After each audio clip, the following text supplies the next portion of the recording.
Hello everyone, welcome to Syncori Education. I'm Muskan Kaul in front of you all. So class 9th हमने अपना एक chemistry का chapter जो है वो कंप्लीट कर लिया है, एटम्स एंड मॉलिक्यूल्स।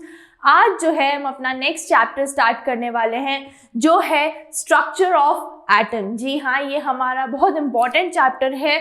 और दूसरी बात, ये स्टार्ट करने का बेसिक कॉन्सेप्ट मैं आपको बताती हूँ, क्योंकि अभी हमने एटम्स एंड मॉलिक्यूल्स पढ़ा है तो हमें वो याद भी है बहुत अच्छे से। उसी के बेसिस पे क्या है गाइज, हमें ये वाला चैप्टर थोड़ा सा डील करना है, इसीलिए मैंने आज ये वाला जो है चैप्टर ये स्टार्ट किया है। आज जो है हम एक जर्नल इंट्रोडक्शन के बारे में पढ़ने वाले हैं कि भाई क्या हुआ, कैसे सब ये सारी चीज़ें जो है स्टार्ट हुई, एटम का स्ट्रक्चर क्या है बेसिकली, ये मैं आपको थोड़ा सा एक जो जर्नल है इसके बारे में आज बताऊंगी। तो चलिए अब हम स्टार्ट करते हैं अपना structure of atom chapter number 4। तो पहला टॉपिक है चार्ज पार्टिकल्स इन मैटर। अच्छा, इससे पहले मैं आपसे पूछती हूँ कुछ, आपको डाल्टन जी तो याद ही हैं। क्या हमारे जो ग्रीक फिलोसोफर्स थे, ग्रीक और इंडियन फिलोसोफर्स, उन्होंने क्या कहा था कि भाई एक मैटर होता है, ठीक, एक सब्सटेंस है जिसको हम तोड़ेंगे तो क्या होगा, हमें छोटे पार्टिकल्स मिलेंगे। लेकिन अगर हम उन पार्टिकल्स को तोड़ते जाएंगे तो एक स्टेज ऐसी आएगी जब वो पार्टिकल टूटने से मना कर देगा, बोलेगा भाई अब इससे ज़्यादा मैं क्या कैसे टूटूंगा। तो उस जो सबसे छोटा पार्टिकल होता है उसे क्या बोला जाता था, एटम। तो एटम क्या है, स्मॉलेस्ट पार्टिकल, जो मैंने आपको पहली क्लासेस में भी बताया था। अब क्या हुआ, ये तो ठीक है, पता चल गया कि भाई एटम जो है वो स्मॉलेस्ट पार्टिकल है, और एटम और मॉलिक्यूल क्या है, फंडामेंटल बिल्डिंग ब्लॉक्स है किसके, मैटर के। तो मैटर को बनाने के पीछे का हाथ किसका है, एटम का है। क्लियर। फिर क्या होता है, डाल्टन जी तो हम सब जानते ही हैं, सर जॉन डाल्टन कब आए थे, 1808 में। उन्होंने क्या बताया था कि एटम जो है वो सबसे स्मॉलेस्ट इंडिविजिबल पार्टिकल है एक मैटर का सबसे छोटा इंडिविजिबल पार्टिकल है कौन, एटम। ठीक है, यही बताया था एक मैटर का। अब नेक्स्ट उन्होंने क्या बोला, मैंने जो है दो लॉज दिए थे, आपको याद हो, लॉ ऑफ केमिकल कॉम्बिनेशन, जिसमें क्या आया था, law of conservation of mass था और लॉ ऑफ डेफिनेट प्रोपोर्शंस थे। उन्होंने ये दो लॉ के साथ साथ और भी क्या दिया था, एटॉमिक थ्योरी। जो डाल्टन की जो एटॉमिक थ्योरी थी वो हमने अपने लास्ट चैप्टर में पढ़ी थी, जिसमें उन्होंने 6 पोस्टुलेट्स के बारे में क्लियर किया था। ठीक है गाइस, इतनी कहानी आई होप आपको समझ में आई होगी। ये एक पीछे का भी रिवीजन है, क्योंकि इस रिवीजन के बेसिस पे ही अब जो है ये चार्ज पार्टिकल्स जो हैं ये हम पता लगाएंगे कि ये कैसे आए।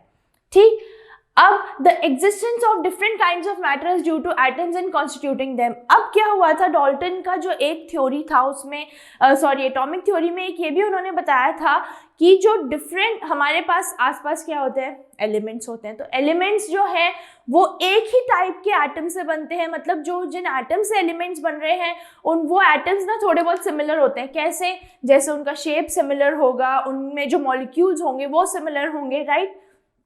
तो ये भी किसमें, डाल्टन जी ने बताया था।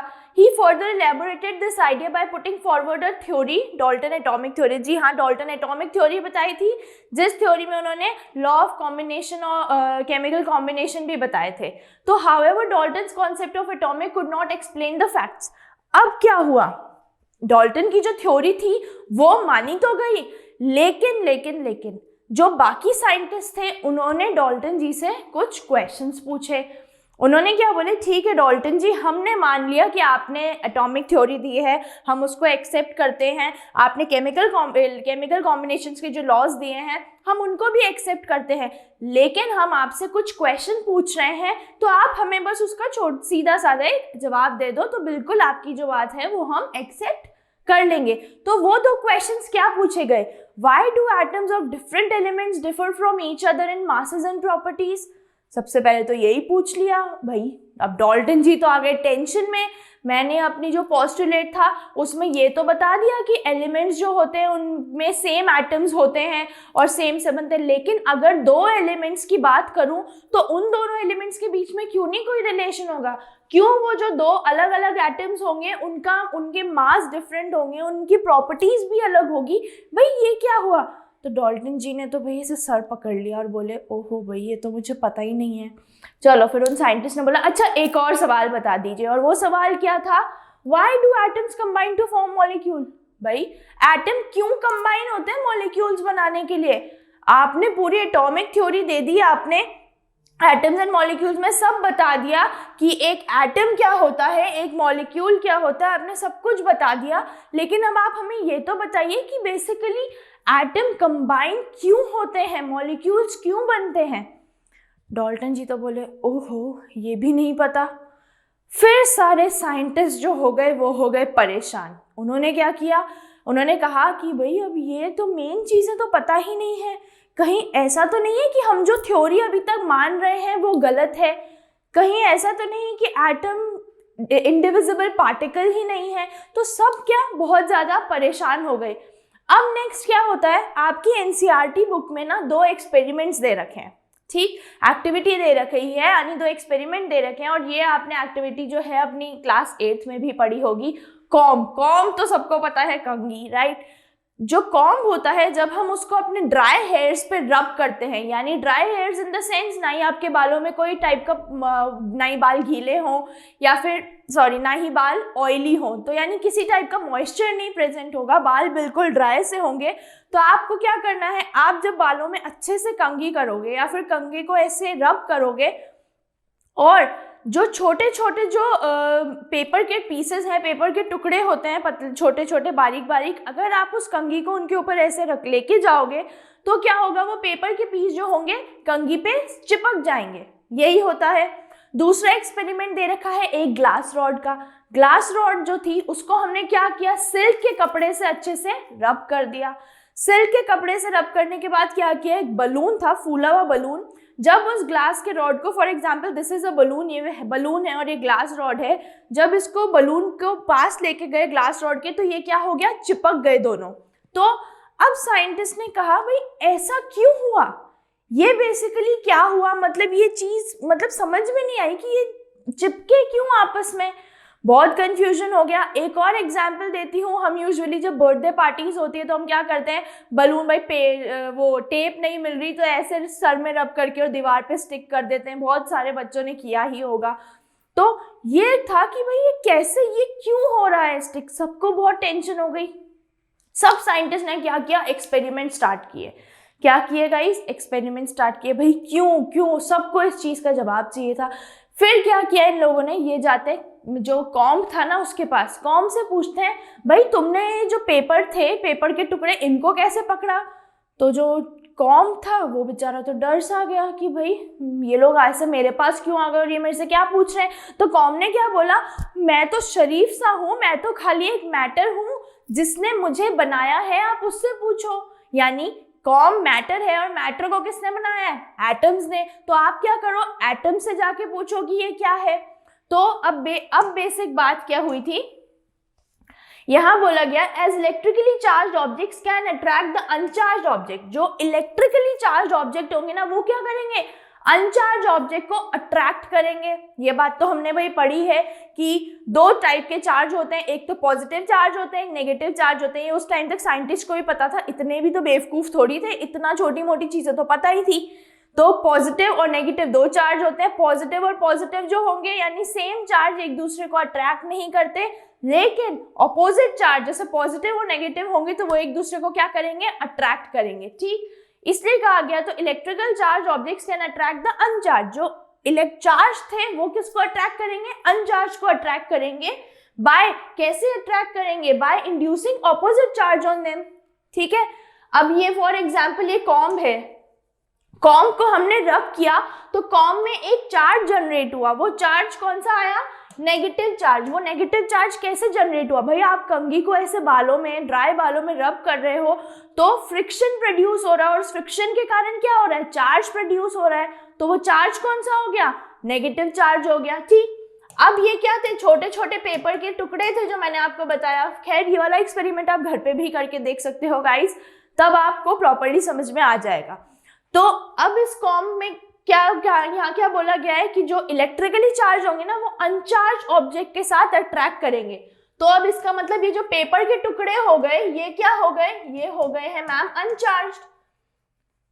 ये क्या हो गए हैं, अनचार्ज हो गए। अब जैसे कॉम्ब जो है कंगा नेगेटिव चार्ज था, तो ये पार्टिकल्स क्या हो गए, अपोजिट चार्ज, यानी ये पॉजिटिव हो गए, तभी तो अट्रैक्शन हुआ, तभी तो अट्रैक्ट किया ना। फिर क्या, फिर एक प्रॉब्लम आ गई थी जो अभी कंगे से पूछी गई थी, भाई ये चार्ज आया कहाँ से आया। सब टेंशन में थे क्या हुआ होगा, तो एटम, अब सारे फसाद की जड़ कौन, एटम। अब क्या करना है, एटम से पूछना है भाई तुम्हारे पास ये चार्ज कहाँ से आ रहे हैं। नेक्स्ट क्या हुआ, बलून और plastic comb is a matter, बिल्कुल जैसा भी आपको बताया, बलून ले लो क्योंकि वहां पे दूसरा क्या है, अगर ग्लास रॉड वाले में बात करूं तो ग्लास रॉड जो था उस पर नेगेटिव चार्ज जनरेट हुआ, जो ग्लास रॉड था उस पर क्या चार्ज जनरेट हुआ, नेगेटिव चार्ज। और अनचार्ज उसमें से कौन था, जो बलून था ना उसी में कोई चार्ज नहीं था, बलून में क्या था, कोई चार्ज नहीं था, यानी बलून अनचार्ज था। अब अनचार्ज था तो इस पे कौन सा चार्ज आ गया, पॉजिटिव आ गया। Clear. Matter, and matter is made up of atoms, और मैटर किससे बना होता है, एटम से, ये तो हमें पता ही है।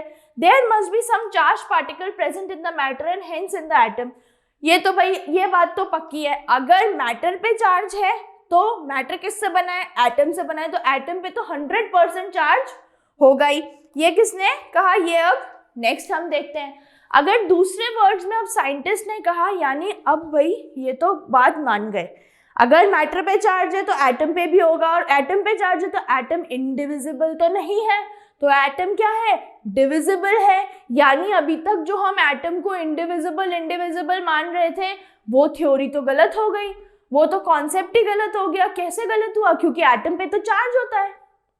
ठीक है, तो डाल्टन जी जो थे ना, उनकी ये वाली चीज जो थी कि उन्होंने कहा था एटम जो होते हैं वो इनडिविजिबल होते हैं, उनकी वाली चीज तो गलत साबित हो गई। कैसे हुई वो अभी मैंने आपको बता दिया। Next, many scientist contributed in revealing the presence of charge particles of an atom. वही बहुत सारे एक्सपेरिमेंट किए गए, सारे साइंटिस्ट परेशान थे, भाई एक बार हम तो रिवील करें कैसे हुआ। फिर एट द एंड क्या होता है, many experiments were perform which show that atom is not the smallest particle but is made up of smaller particle. Main guys, अब एक बार प्लीज ध्यान से सुनो, बहुत सारे जब एक्सपेरिमेंट्स हुए तब क्या पता लगा कि भाई एटम स्मॉलेस्ट तो नहीं है, एटम सबसे छोटा नहीं है, क्योंकि अगर सबसे छोटा होता तो उस पर कोई चार्ज वगैरह नहीं होता। अब यहाँ चार्ज है तो यानी ये सबसे छोटा नहीं है। अब क्या है, अगर ये सबसे छोटा नहीं है तो ये किसी से तो बना होगा, यानी अब ये जिससे बना है वो सबसे छोटे पार्टिकल्स हैं, और उन पार्टिकल्स को क्या बोला जाता है, सब एटॉमिक पार्टिकल्स कहा जाता है। क्या कहा जाता है गाइस उन्हें, सब एटॉमिक पार्टिकल्स। तो एटम्स जो होते हैं वो सब एटॉमिक पार्टिकल्स से बने होते हैं, और वो सब एटॉमिक पार्टिकल्स कौन से थे, एक एटम में 3 सब एटॉमिक पार्टिकल्स। ये बाद में जब साइंटिस्ट ने एक्सपेरिमेंट्स परफॉर्म किए थे तब ये जाके पता चला कि एक एटम में कितने सब एटॉमिक पार्टिकल होते हैं, 3। ये मैंने आपको पहले भी बताया है गाइस, 3। कौन कौन से, एक तो होता है इलेक्ट्रॉन, दूसरा होता है प्रोटॉन, एंड तीसरा होता है न्यूट्रॉन। प्रोटॉन तो क्या हो गए, नेगेटिव चार्ज हो गए, इलेक्ट्रॉन क्या हो गए, नेगेटिव चार्ज हो गए, प्रोटॉन क्या हो गए, पॉजिटिव चार्ज हो गए, और न्यूट्रॉन क्या हो गए, न्यूट्रल चार्ज हो गए। क्लियर गाइस, आई होप आपको इतनी कहानी समझ में आ गई होगी कि ये जो चार्ज पार्टिकल का कॉन्सेप्ट है ये कहाँ से आया। सारी जो थ्योरी है ना, ये पीछे जो हमारा लास्ट चैप्टर था जो डाल्टन जी ने बताया, क्योंकि डाल्टन जी तो हर बार आ जाते थे, और मैंने आपको बताया था डाल्टन जी ने कहा था 9th के बच्चों की तो सारी प्रॉब्लम मैं ही सॉल्व करूंगा, लेकिन यहाँ तक आते आते ना उनके सारे कॉन्सेप्ट गलत हो गए, उनकी एटॉमिक थ्योरी फेल होने लगी कि भाई आप तो कह रहे थे एटम इंडिविजिबल है, लेकिन यहाँ देख के लग तो नहीं रहा इतनी सारी की इन सारे एक्सपेरिमेंट से कि एटम इंडिविजिबल है, तो एटम क्या है, डिविजिबल पार्टिकल है। क्लियर गाइस, तो ये है हमारी आज की क्लास जो मैं आपको जर्नल इंट्रोडक्शन दे रही थी। नेक्स्ट क्लास में जो है हम इलेक्ट्रॉन्स की डिस्कवरी के बारे में पढ़ेंगे, जो किसने की थी। तो आप मुझे अभी जल्दी से कमेंट सेशन में बता दीजिए कि डिस्कवरी ऑफ इलेक्ट्रॉन्स कौन से साइंटिस्ट के द्वारा की गई थी। जिसका कमेंट पहले और आएगा और प्रॉपर सही होगा उसका जो कमेंट है वो पिन कर दिया जाएगा कमेंट बॉक्स में। तो गाइस जल्दी से बता दीजिए, यही जो क्वेश्चन अभी पूछा गया है। Till then guys, bye bye, take care.